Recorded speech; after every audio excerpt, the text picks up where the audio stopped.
नमस्कार दोस्तों, मैं हूं राजीव और आप देख रहे हैं इस वक्त झारखंड अपडेट। दोस्तों चलिए 13 सितंबर के आज के करंट अफेयर्स के सेशन को शुरू करते हैं। और आज के करंट अफेयर्स के सेशन में हम लोग कुछ इंपॉर्टेंट प्रश्नों को देखने वाले हैं जो झारखंड करंट अफेयर्स से रिलेटेड प्रश्न हैं।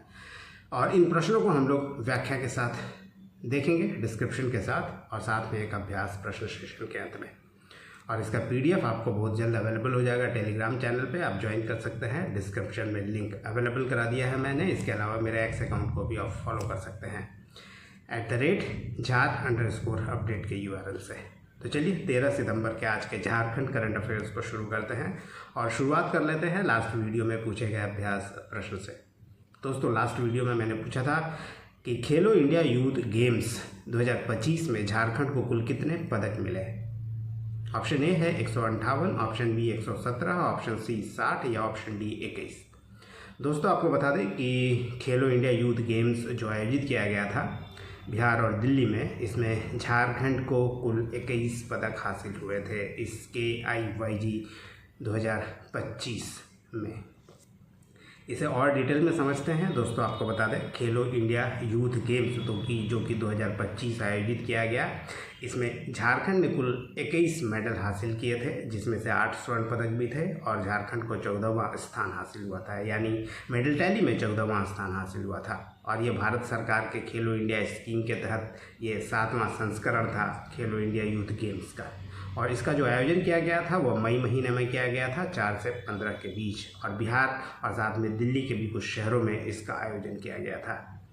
इस पूरे टैली की अगर हम लोग बात कर ले, मेडल टैली की खेलो इंडिया यूथ गेम्स में, तो पहले स्थान पे महाराष्ट्र रहा था जिसे 58 स्वर्ण, 47 सिल्वर और ब्रॉन्ज 53 मिले थे। कुल मिला के 158 पदक हासिल हुए थे।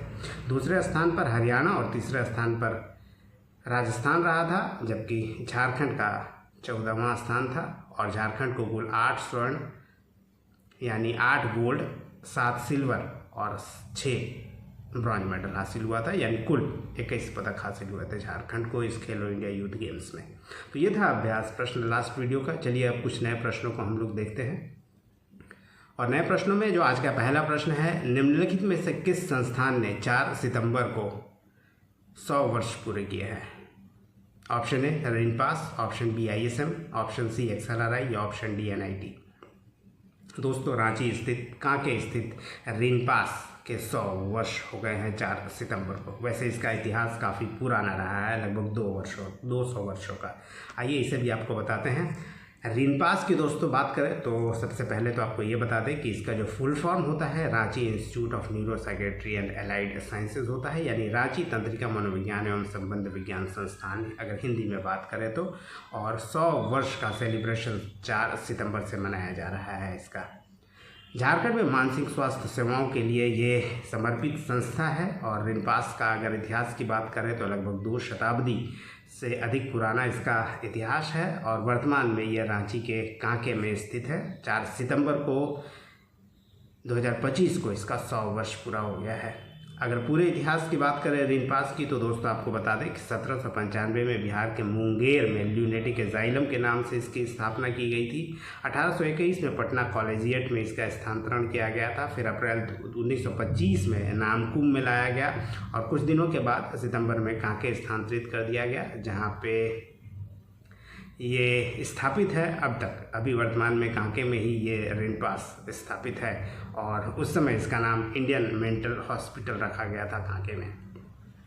और बाद में इसका नाम चेंज कर दिया गया। 10 जनवरी 1998 को इसका नाम रिनपास कर दिया गया, यानी Ranchi institute of neuro psychiatry and allied sciences के नाम से। और झारखंड का एक प्रमुख हॉस्पिटल है ये, जो तंत्रिका तंत्र, आमतौर पर इसे कांके पागलखाना के नाम से आदमी जानते हैं, लेकिन मानसिक अस्पताल इसे कहते हैं। यानी ये एक ल्यूनेटिक एजाइलम के तौर पर स्थापित हुआ था और मानसिक अस्पताल के तौर पर ये जाना जाता है पूरे इंडिया में। खासकर पूर्वी भारत में इसे अच्छा एक संस्थान माना जाता है। पूर्वी भारत से लोग यहाँ आते हैं। खैर चलिए दोस्तों अब दूसरे प्रश्न को देख लेते हैं। और आज का जो दूसरा प्रश्न है वो है, चर्चित खनन पर्यटन परियोजना किस राज्य द्वारा शुरू की जा रही है। मध्य प्रदेश, उड़ीसा, झारखंड और छत्तीसगढ़। स्वाभाविक है दोस्तों, चूँकि बात झारखंड की हो रही है तो खनन पर्यटन परियोजना जो है झारखंड में ही शुरू किया जा रहा है। और ये जो परियोजना है खनन पर्यटन परियोजना, इसकी जल्द शुरुआत भी हो जाएगी। दोस्तों आपको बता दें कि माइनिंग टूरिज्म प्रोजेक्ट जो है झारखंड में शुरू होने वाला है और ये भारत का पहला ऐसा राज्य बन जाएगा इस शुरुआत होने के बाद जो पर्यटन परियोजना के तौर पर किसी राज्य में चलाया जाएगा। और इसके अगर कंसेप्ट की बात कर ले, मॉडल की दोस्तों, तो ये जो टूरिज्म मॉडल कंसेप्ट है ये बार्सिलोना स्थित गावा संग्रहालय से लिया गया है। हेमंत सोरेन जब बार्सिलोना के दौरे पर थे, वहाँ से इस संग्रहालय से प्रेरित होने के बाद पर्यटन मॉडल की उन्होंने कल्पना की और इसी को धरातल पर उतारने का प्रयास किया जा रहा है। अगर इसके उद्देश्य की बात करें तो दोस्तों सांस्कृतिक और शैक्षणिक पर्यटन के रूप में स्थापित किया जाना इसे झारखंड को, और वैकल्पिक पर्यटन को प्रोत्साहित करना, छात्रों और पर्यटकों को शैक्षणिक अनुभव का प्रदान करना, राज्य की औद्योगिक विरासत और स्थानीय संस्कृति को उजागर करना ही इसका उद्देश्य है। इस पर्यटन परियोजना का उद्देश्य है। और इसका जो संचालन किया जाएगा झारखंड सरकार जो है CCL के साथ मिलकर करेगी, यानी झारखंड सरकार और CCL की ये संयुक्त परियोजना है कह सकते हैं। चलिए अब कुछ और प्रश्न देख लेते हैं। अब देखते हैं प्रश्न नंबर 3। ये प्रश्न है, निम्नलिखित में से किन लोगों की राज्यव्यापी सर्वे कराए जाने का निर्देश मुख्य सचिव द्वारा दिया गया है? जनरल कास्ट, ट्रांसजेंडर, OBC या OBC क्रीमी वालों को? दोस्तों इसका सही उत्तर है ट्रांसजेंडर। जो थर्ड जेंडर है, जिसे ट्रांसजेंडर कहते हैं, उनका सर्वे कराया जाना है ताकि उन्हें जो सुविधा नहीं प्राप्त हो पा रही है वो उन्हें दिया जा सके और उनकी समस्याओं का समाधान किया जा सके। दोस्तों ट्रांसजेंडर का राज्यव्यापी सर्वे की बात की गई है। हाल ही में झारखंड के मुख्य सचिव अलका तिवारी ने झारखंड ट्रांसजेंडर वेलफेयर बोर्ड की बैठक के दौरान ये निर्देश दिया है। इसका अगर उद्देश्य की बात करें तो ट्रांसजेंडर के कल्याण के लिए फंड और उनकी अन्य सुविधाओं की व्यवस्था करना इसका उद्देश्य है। और अगर ट्रांसजेंडर की जनसंख्या की बात करें तो 2011 जनगणना के अनुसार भारत में 4,87,803 ट्रांसजेंडर हैं। और झारखंड में अगर बात करें तो झारखंड में 2011 जनगणना के अनुसार 13,463 है ट्रांसजेंडर्स की जनसंख्या झारखंड में। इसके अलावा इसी बैठक में, इस बोर्ड के बैठक में, यानी झारखंड ट्रांसजेंडर वेलफेयर बोर्ड की बैठक में ट्रांसजेंडर सपोर्ट यूनिट के गठन की भी बात की गई है। और ये जो यूनिट होगा ट्रांसजेंडर सपोर्ट यूनिट, ये ट्रांसजेंडर से संबंधित सभी मुद्दों को देखेगा और साथ में इनकी जो समस्याएं हैं उनका समाधान करने का प्रयास करेगा। तो ये था दोस्तों ये इस प्रश्न का डिस्क्रिप्शन, व्याख्या। आप प्रश्न 4 देख लेते हैं। झारखंड के पूर्व राज्यपाल CP राधाकृष्णन ने भारत के कौन से नंबर के उपराष्ट्रपति के रूप में शपथ ग्रहण की है? 12वें, 15वें, 17वें या 19वें?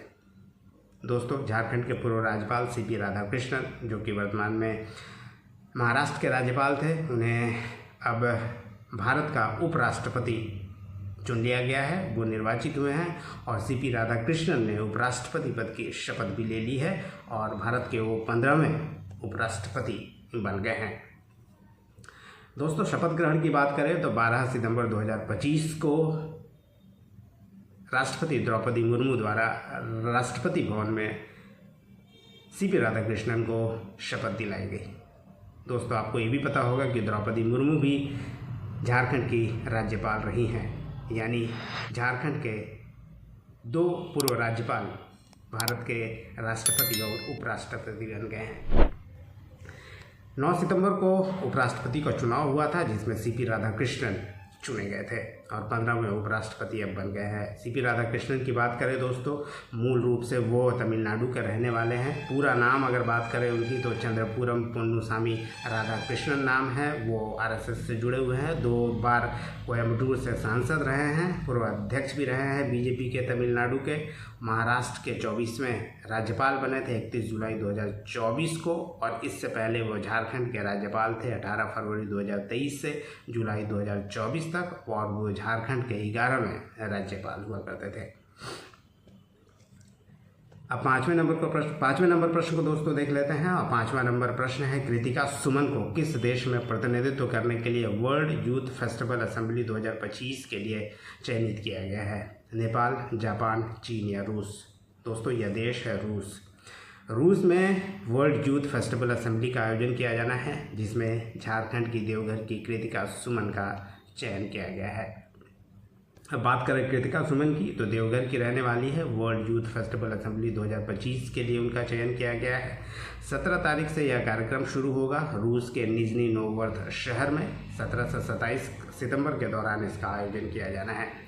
इसके पहले भी 2024 में भी रूस के सोची में ही इसी तरह का जो कार्यक्रम आयोजित किया गया था महोत्सव, उसमें भी भारत का प्रतिनिधित्व कृतिका ने किया था। इसके अलावा इस बार वे भारतीय परंपरागत शिक्षा व्यवस्था और आदिवासी संस्कृति के सकारात्मक पहलुओं पर वो बातचीत करने वाली है इस वर्ल्ड यूथ फेस्टिवल असेंबली के दौरान। इसके अलावा फ्रीलांस पत्रकारिता के रूप में वो कार्य करती है और सामाजिक कार्यों से जुड़ी है। लंबे समय से वो बच्चों, महिलाओं और हाशिए पर रहने वाले समुदायों के लिए कार्य कर रही है और उन्हें कई पुरस्कार भी हासिल हो चुके हैं। तो ये था पाँचवा नंबर प्रश्न। चलिए दोस्तों, अंत में अब आपके लिए एक अभ्यास प्रश्न लेके आया हूँ और ये अभ्यास प्रश्न है, झारखंड बाल अधिकार संरक्षण आयोग का अध्यक्ष किसे नियुक्त किया गया है? Option A Joba Manjhi, option B Kalpana Soren, option C Mahua Majhi या ऑप्शन डी बेबी देवी? तो ये है दोस्तों आज का प्रश्न, जोबा मांझी।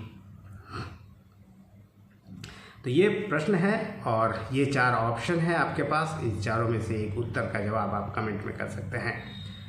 तो ये था दोस्तों आज का सेशन। फिर मिलते हैं नेक्स्ट सेशन में, तब तक जुड़े रहिए और देखते रहिए झारखंड अपडेट। धन्यवाद दोस्तों।